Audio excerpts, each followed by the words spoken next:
Our next step is coupling the motor to the driven load. Now, for this large system for a driven load, it's much easier to move the motor and motor mount to match against the driven.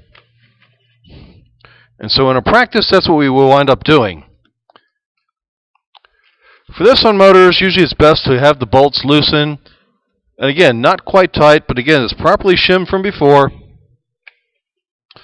Ready to go, and all we have to do is move the motor over. But before we do that, we need to mount Lovejoys. Now notice here, while this is a 5/8 shaft, this is only a 1/2 inch shaft this time. So in Lovejoys, you have to pick out from shaft panel 2 the smaller diameter. That fits on the motor.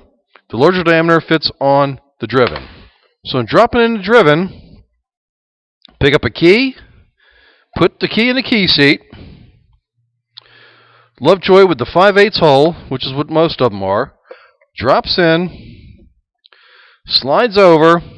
Usually make this even with the shaft. At that point, go ahead and tighten down.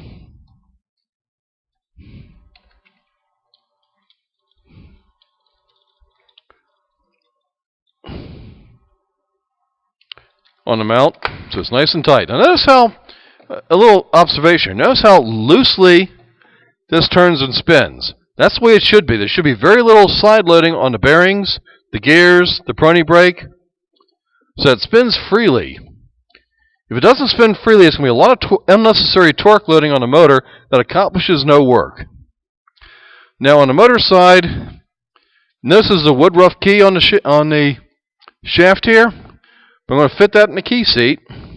Again, we move the motor back, drop in the motor, mount, turn until we hit the key seat, which is right here, and that slides in until we are ready to tighten down the Lovejoy, which should again be tightened down upon the key.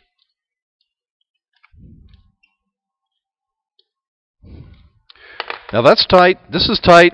The last thing to do is drop in a spider. Usually the gap end goes in towards the driven. So we place this into the driven. Then we slide over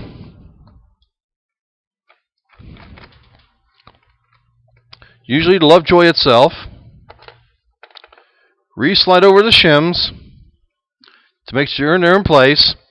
At this point, twist the motor around back and forth. You can see it wobbling here until we've got pretty much visually as close a check as we can. At this point, we can sit there and feel that it's pretty well lined up, and we'll go ahead and at least hand tighten this down so it doesn't move. Hand tighten the 4 bolts in the motor. And the last thing we'll do now is check for alignment of the motor to the driven. And again, it's important that when we check the alignment, it's the motor that will move and not the driven.